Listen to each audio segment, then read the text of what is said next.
ഇടുക്കി അടിമാലിയിൽ ഭക്ഷണം തൊണ്ടയിൽ കുടുങ്ങി 4ാം ക്ലാസ്സുകാരിക്ക് ദാരുണാന്ത്യമെന്ന വാർത്തയും വരുന്നു. അടിമാലി പള്ളപ്പറമ്പിൽ സോജന്റെ മകൾ ജോവാനയാണ് മരിച്ചത്. കുമ്പൻപാറ ഫാത്തിമ മാതാ സ്കൂളിലെ വിദ്യാർത്ഥിനിയാണ് ജോവാന. സന്ദീപ് രാജക്കാട് നൽകും വിവരങ്ങൾ. സന്ദീപ്, 4ാം ക്ലാസ്സുകാരിയാണ് ജോവാന എന്ന് മനസ്സിലാക്കാൻ കഴിയുന്നു. എന്താണ് സംഭവിച്ചത്? വിനിത വേണു 4ാം ക്ലാസ്സിലാണ് പഠിക്കുന്നത്. കുമ്പൻപാറ ഫാത്തിമ മാതാ സ്കൂളിലെ 4ാം ക്ലാസ് വിദ്യാർത്ഥിനിയാണ് ഈ ജോവാന. ഇന്നലെ വൈകുന്നേരം കുടുംബത്തോടൊപ്പം ഇരുന്ന് ഭക്ഷണം കഴിക്കുന്നതിനിടയിലായിരുന്നു തൊണ്ടയിൽ ഭക്ഷണം കുടുങ്ങുന്ന സാഹചര്യമുണ്ടായത്. തുടർന്ന് ചുമയും ശ്വാസതടസ്സവും അനുഭവപ്പെട്ടു.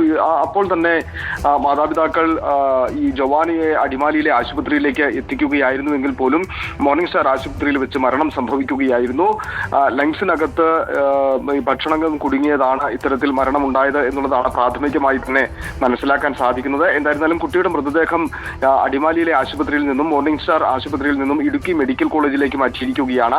ഇവിടെ പോസ്റ്റ്മോർട്ടം നടപടികൾ അല്പസമയത്തിനകം ആരംഭിക്കും.